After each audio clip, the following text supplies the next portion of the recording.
शांति जी अपने कांपते हाथों में एक पुरानी फोटो लिए बैठी थी। फोटो में एक छोटा सा बच्चा मुस्कुरा रहा था। वो बच्चा था उनका बेटा सुनील। फोटो को देखते ही उनकी आंखों में हल्की चमक आ गई और अगले ही पल आंसू की एक बूंद धीरे से उनके गालों पर लुढ़क गई। शांति जी का जीवन कभी इतना शांत और अकेला नहीं था। कई साल पहले ये घर हंसी खुशी से भरा रहता था। उनके पति राम सिंह जी शहर की एक छोटी सी दुकान में काम करते थे। आमदनी ज्यादा नहीं थी, लेकिन घर में प्यार बहुत था। सुनील उस समय छोटा था और पूरे घर की जान था। शाम को राम सिंह जी काम से लौटते तो सुनील दौड़कर उनके गले लग जाता। शांति जी उस दृश्य को देखकर मुस्कुराती रहती। उन्हें लगता था कि ये छोटी छोटी खुशियां ही असली जिंदगी हैं, लेकिन किस्मत ने शायद कुछ और ही तय कर रखा था। एक दिन अचानक से राम सिंह जी को दिल का दौरा पड़ा और कुछ ही घंटों में वो इस दुनिया से चल बसे। उस दिन शांति जी के जीवन का सबसे बड़ा सहारा उनसे छीन गया। घर की जिम्मेदारी अचानक उनके कमजोर कंधों पर आ गई। सुनील उस समय केवल 6 साल का था।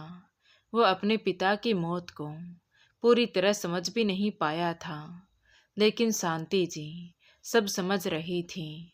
उस रात उन्होंने अपने बेटे को सीने से लगाकर रोते रोते एक फैसला लिया। उन्होंने तय किया कि चाहे उन्हें कितनी भी मुश्किलें क्यों न झेलनी पड़े, लेकिन वो अपने बेटे को कभी किसी चीज की कमी नहीं होने देगी। अगले ही दिन उनके आगे संघर्ष शुरू हो गया। कभी लोगों के घरों में बर्तन मांजती, तो कभी किसी के घर झाड़ू पोछा करती। सुबह से शाम तक काम करती और जो थोड़ा बहुत पैसा मिलता उसे बड़ी सावधानी से संभाल कर रखती। कई बार ऐसा होता कि घर में खाने के लिए केवल 2 रोटियां होती। शांति जी चुपचाप दोनों रोटियां बेटे को खिला देती और खुद पानी पीकर सो जाती। बेटा धीरे धीरे बड़ा हो रहा था। वो अपनी माँ की मेहनत को देख रहा था। कई बार उसने पूछा, माँ आप खाना क्यों नहीं खाती? तो शांति जी मुस्कुराकर कहती कि उन्होंने पहले ही खा लिया है। तो सुनील को उस समय सच का अंदाजा नहीं होता था, लेकिन शांति जी का दिल जानता था कि वो झूठ बोल रही है। उनके लिए बेटे का पेट भरना ही सबसे बड़ी खुशी थी। समय बीतता गया और सुनील पढ़ाई में अव्वल आता गया। स्कूल के शिक्षक भी उसकी मेहनत देखकर हैरान रहते।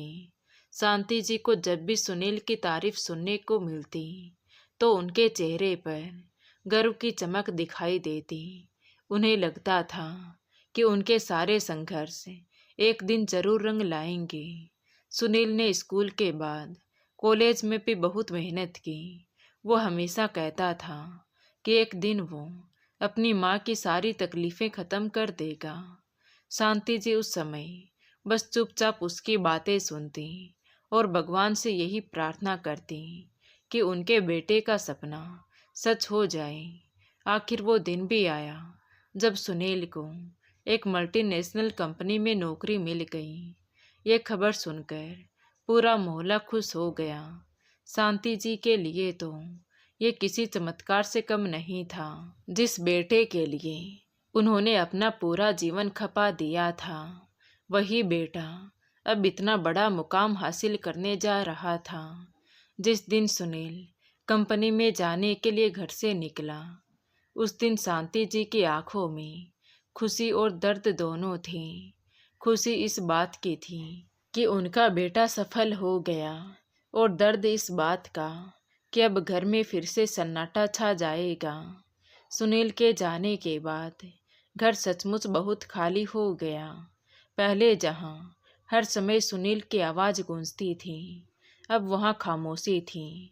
शांति जी अक्सर उस चौकी पर बैठ जाती और अपने बेटे के बचपन की तस्वीर को देर तक देखती रहती। उन्हें हर पल बेटे की याद आती। कई बार घर के अंदर जाकर उसके पुराने खिलौने को हाथ में लेकर बैठ जाती। समय धीरे धीरे आगे बढ़ रहा था, लेकिन शांति जी का दिल वहीं अटका हुआ था। कुछ साल बाद सुनील की शादी हो गई। बहू पायल घर में आई तो शांति जी को लगा कि अब उनके जीवन में फिर से रौनक लौट आएगी। उन्होंने बहू को अपनी बेटी बनाने की कोशिश की। शुरुआत में सब कुछ ठीक था, लेकिन समय के साथ साथ हालात बदलने लगे। धीरे धीरे बहू का व्यवहार बदलने लगा और घर का माहौल भी। शांति जी बहू को अपनी बेटी की तरह समझती थी। सुबह उठकर उसके लिए चाय बनाती, उसकी पसंद का खाना बनाती और हर छोटी बड़ी चीज का ध्यान रखती। उन्हें लगता कि जैसे जैसे समय बीतेगा उनके और बहू के बीच एक सच्चा रिश्ता बन जाएगा। लेकिन धीरे धीरे पायल के व्यवहार में एक अजीब सा बदलाव आने लगा। पहले जो बहू उनसे मीठे शब्दों में बातें करती थी, वही अब छोटी छोटी बातों पर चिढ़ने लगी। कई बार पायल का व्यवहार इतना कठोर हो जाता कि शांति जी चुप होकर सर झुका लेती। शुरुआत में शांति जी ने इस बदलाव को नज़रअंदाज किया। उन्होंने सोचा कि शायद नई जगह और नई जिम्मेदारियों के कारण बहू को थोड़ी परेशानी होगी। लेकिन कुछ महीनों में ये बात साफ हो गई कि ये केवल अस्थायी बदलाव नहीं, बल्कि एक बोझ की तरह देखने लगी थी। कई बार वो कह भी देती कि बुजुर्ग लोगों के कारण घर में परेशानियां बढ़ती हैं। शांति जी ये सब सुनकर भी चुप रहती। उनके दिल में बस एक ही डर था कि कहीं उनके कारण बेटे और बहू के बीच झगड़ा ना हो जाए। इसलिए उन्होंने हर अपमान को चुपचाप सहना शुरू कर दिया। धीरे धीरे घर का माहौल इतना बदल गया कि शांति जी खुद को अपने ही घर में पराया महसूस करने लगी। पहले जहां वो पूरे घर में घूमती रहती थी, अब उन्हें घर के एक छोटे से कमरे तक सीमित कर दिया गया था। पायल अक्सर कहती कि उन्हें अपने कमरे में ही रहना चाहिए ताकि घर के कामों में रुकावट ना हो। शांति जी कभी कभी चुपचाप दरवाजे के पास खड़ी होकर आंगन को देखती रहती, लेकिन पायल की नज़र देखकर वापस अपने कमरे में चली जाती। शांति जी की सबसे बड़ी पीड़ा ये थी कि उनका बेटा सुनील इन सबसे अनजान था। सुनील मुंबई में अपनी नौकरी में बहुत व्यस्त था। वो अक्सर फ़ोन करता और अपनी माँ से पूछता कि वो कैसी है, तो हर बार शांति जी एक ही जवाब देती कि सब ठीक है। वो कभी भी अपनी तकलीफ़ का जिक्र नहीं करती थी। उनके दिल में हमेशा यही ख्याल आता कि अगर उन्होंने सच बता दिया तो सुनील परेशान हो जाएगा। वो इतनी दूर बैठा कुछ कर भी नहीं पाएगा और बस दुखी होता रहेगा। इसलिए उन्होंने अपनी पीड़ा को अपने दिल के अंदर ही दबाकर रखना बेहतर समझा। समय के साथ पायल का व्यवहार और भी कठोर हो गया। कई बार ऐसा होता कि वो शांति जी को समय पर खाना तक नहीं देती। अगर शांति जी कुछ मांग भी लेती तो पायल गुस्से से कहती कि उन्हें हर समय सेवा की आदत हो गई है। ऐसी बातें सुनकर शांति जी का दिल भीतर से टूट जाता, लेकिन उनके चेहरे पर वही शांत भाव बने रहते। वो सोचती थी कि शायद ये सब समय के साथ ठीक हो जाएगा। अब धीरे धीरे पड़ोस के लोग भी ये सब देखने लगे थे। पड़ोस में रहने वाले मोहन जी कई बार शांति जी को घर के बाहर अकेले बैठे देखते तो उनके चेहरे की उदासी और आंखों की नमी सब कुछ भांप लेते थे।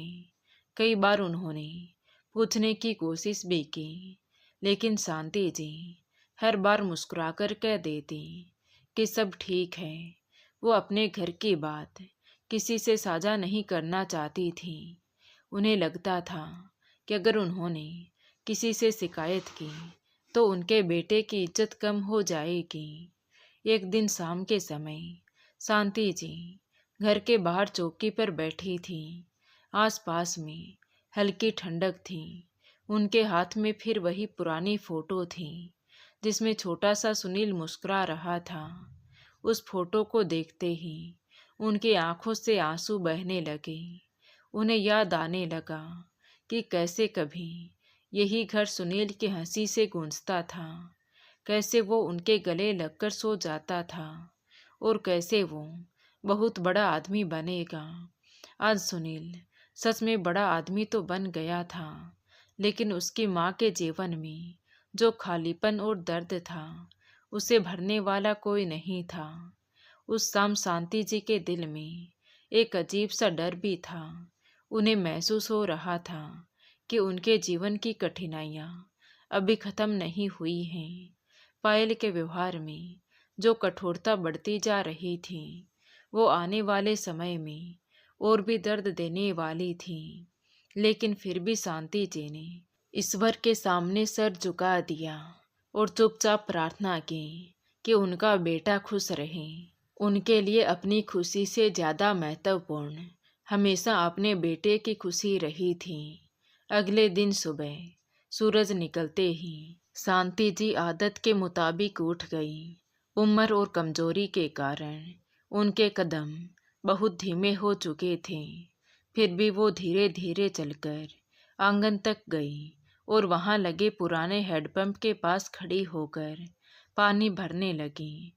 पहले जब सुनील घर में था तब वही पानी भरता था और हंसते हुए कहता था कि माँ अब आप आराम किया करो। आज वही आंगन सूना था और वही काम शांति जी के कांपते हाथों से हो रहा था। घर के अंदर पायल अपने कमरे में रहती और अपने कामों में लगी रहती।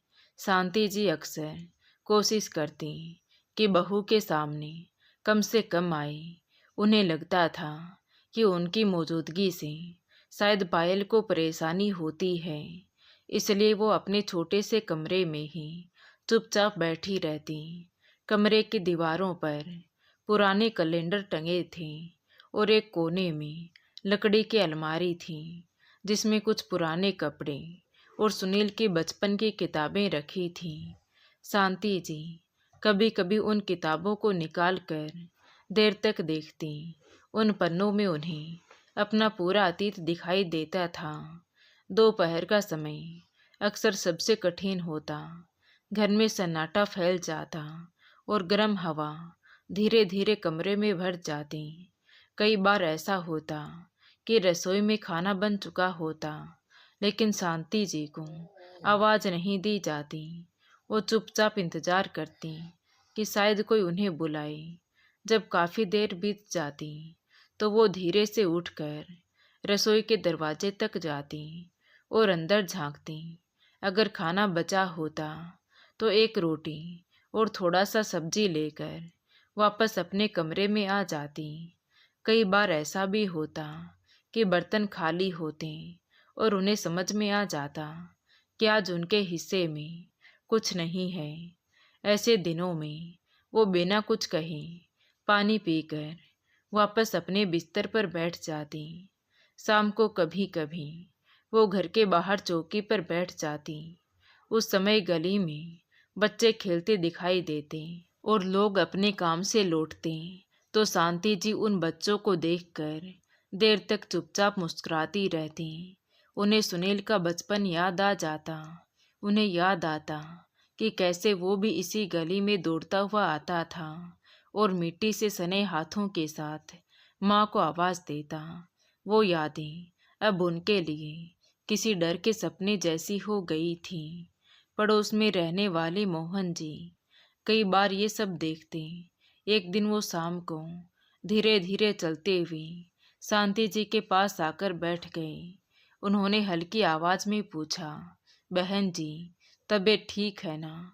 तो शांति जी ने हमेशा की तरह मुस्कुराकर कहा, हाँ भाई साहब सब ठीक है। लेकिन उनकी आंखों की नमी कुछ और ही कहानी कह रही थी। मोहन जी ने ज़्यादा सवाल नहीं किए, बस थोड़ी देर उनके पास बैठकर चुपचाप बातें करते रहे। उस छोटी सी बातचीत में शांति जी के दिल को थोड़ी राहत मिल गई, क्योंकि पूरे दिन भर में उनके साथ बात करने वाला कोई नहीं था। ये सोचकर ही उनकी आंखों में आंसू भर आए। उस रात देर तक उन्हें नींद नहीं आई। कमरे में हल्की सी रोशनी जल रही थी और बाहर बारिश की बूंदें छत पर गिरती रहीं। शांति जी बिस्तर पर लेटी हुई छत को देखते रही। उनके मन में कई तरह के विचार आते रहे। उन्होंने धीरे धीरे हाथ बढ़ाकर अपने सिराने रखी। वही पुरानी फोटो उठाई जिसमें छोटा सा सुनील मुस्कुरा रहा था। वो फोटो को अपने सीने से लगाकर कुछ देर तक बैठी रही। वो रात उन्हें बहुत लंबी लग रही थी। घर के बाकी हिस्सों में सब सो चुके थे, लेकिन शांति जी की आंखों में नींद नहीं थी। कमरे की खामोशी में केवल घड़ी की टिक टिक सुनाई दे रही थी। वो करवट बदलकर लेट गई और खिड़की से आती ठंडी हवा को महसूस करने लगी। उस हवा में उन्हें अपने बेटे की याद और भी गहराई से महसूस होने लगी। सुबह सुबह सूरज निकला तो शांति जी उठकर रसोई में जाकर अपने लिए चाय बनाने लगी। तभी बहू पायल दनदनाते हुए आई। बुढ़िया ना तो खुद सोती है और ना ही हमें सोने देती है, कहते हुए उसने शांति जी के हाथ से चाय का पतीला छीन लिया। लेकिन बहू, आज मेरा सर दर्द हो रहा था, इसलिए मैं जल्दी उठ गई। सोचा चाय पीऊंगी तो ठीक हो जाएगा। मेरे पास कोई दवा भी नहीं है। अरे नहीं है तो मैं क्या करूं? चुपचाप जाइए यहाँ से। इससे अच्छा तो किसी वृद्धाश्रम में क्यों नहीं चली जाती, ताकि हमारा भी बोझ कम हो जाए। अचानक बहू के मुंह से ये सुनकर शांति जी अंदर तक टूट गई। उन्हें कुछ समझ नहीं आ रहा था कि जाए तो जाए कहाँ। पहले से सर दर्द हो रहा था, ऊपर से बहू ने चाय भी नहीं बनाने दी। वो चुपचाप वापस अपने कमरे में आकर बैठ गई। आंखों से आंसू बहने लगे कि पता नहीं भगवान कब उठाएगा, कब तक इन लोगों पर बोझ रहूंगी। उस दिन पूरे दिन शांति जी किचन में नहीं गई और बहू ने भी खाना नहीं दिया, जिसके कारण उनकी हालत और भी ज़्यादा बिगड़ने लगी। शाम होते होते मोहल्ले में हलचल बढ़ने लगी। लोग अपने काम से लौट रहे थे, बच्चे गली में खेल रहे थे और दुकानों के सामने चहल पहल दिखाई दे रही थी। लेकिन उस छोटे से कमरे में गहरी खामोशी फैली हुई थी। शांति जी की आंखों में अब भी अपने बेटे को देखने की उम्मीद बची हुई थी। वो चुपचाप बहते आंसुओं के साथ बिस्तर पर लेट गई।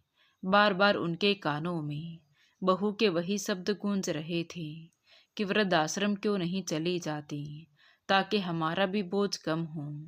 शांति जी ने बहते आंसुओं के साथ एक बार फिर उस पुरानी फोटो को देखा जिसमें छोटा सा सुनील मुस्कुरा रहा था। उन्होंने धीरे से उस फोटो को अपने सीने से लगा लिया और आंखें बंद कर लीं। उस रात गली के मोड़ पर एक कार आकर रुकी। कार का दरवाजा खुला और उसमें से सुनील उतरा। 1 साल बाद वो अपने घर लौटा था। दरअसल 2 दिन पहले सुनील ने जब फोन पर अपनी माँ से बात की तो वो उनकी उदासी को भांप गया कि कुछ ना कुछ बात तो जरूर है जो माँ बता नहीं रही है। ये सोचकर वो तुरंत ही गांव के लिए निकल गया। उसके चेहरे पर थकान से ज्यादा बेचैनी दिखाई दे रही थी। उसने जैसे ही अपने घर की तरफ कदम बढ़ाए तो उसका दिल तेजी से धड़कने लगा।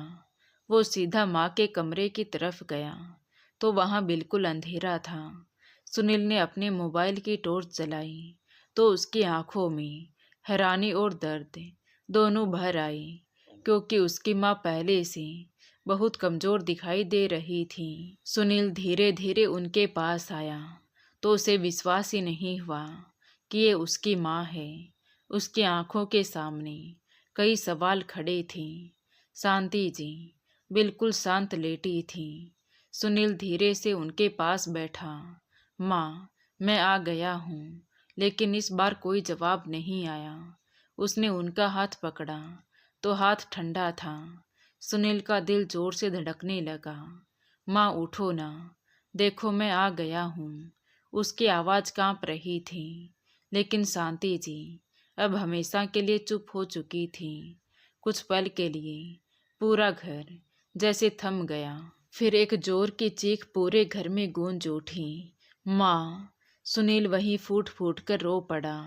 तभी चीख सुनकर पायल तुरंत उठ खड़ी हुई। क्या हुआ बुढ़िया को? इतनी रात को क्यों चीख रही है? मन ही मन बड़बड़ाते हुए वो शांति जी के कमरे के पास पहुंची तो सामने सुनील को देखकर उसके पैरों तले से जमीन खिसक गई। उसकी नींद एक पल में गायब हो गई। अरे सुनील, तुम कब आए? उसने झिझकते हुए पूछा। तो सुनील ने गुस्से में उसकी तरफ देखा। उसके चेहरे पर गंभीरता साफ दिखाई दे रही थी।